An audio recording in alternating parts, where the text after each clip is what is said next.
پیسہ پیسہ پیسہ کیا چیز ہے پیسہ؟ پیسہ کچھ بھی نہیں ہے۔ اگر آپ اس کو جوڑ کے رکھتے ہیں تو پیسہ کچھ بھی نہیں ہے۔ اگر آپ اس کو جو ہے سنبھال کے رکھتے ہیں تو بھی یہ کچھ بھی نہیں ہے، ٹھیک ہے؟ یاد رکھیں، جو آپ نے کھا لیا، جو اپنے بدن پہ پہن لیا، وہ پیسہ صرف آپ کا ہے۔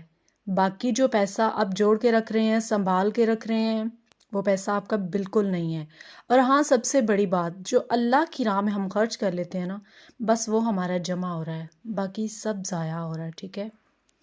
اپنے آپ سے اتنا زیادہ پیار کریں کہ جیسے آپ سے زیادہ آپ کو کوئی نہیں جانتا نا، ایسا ہی ہے نا، آپ سے زیادہ آپ کو کوئی پیار بھی نہیں کر سکتا۔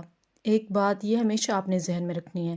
اس لیے اچھا کھائیں، اچھا پہنیں، غرور نہیں کریں، تکبر بالکل بھی نہیں کریں، اللہ تعالیٰ کا شکر گزار بنیں، اور اپنی دعا میں مجھے بھی یاد رکھیں، اور اپنے پیاروں کا ڈھیر سارا خیال رکھیں۔ ایک دفعہ ہمارے پیارے ہم سے بچھڑ جائیں یا پھر رخصت ہو جائیں، خصوصاً والدین اور بہن بھائی، یہ دو ایسے رشتے ہیں کہ جو ایک دفعہ بچھڑنے کے بعد ہمیں کبھی نہیں ملیں گے، ٹھیک ہے؟ لہٰذا ان کی قدر کریں، بیسک مینرز سیکھیں، ان کو خوش کرنے کے لیے کچھ نہ کچھ چھوٹے موٹے ایکٹیویٹیز کرتے رہیں۔ تھینکس فار واچنگ، ملتا ہے نیکسٹ ویڈیو میں۔ اللہ حافظ۔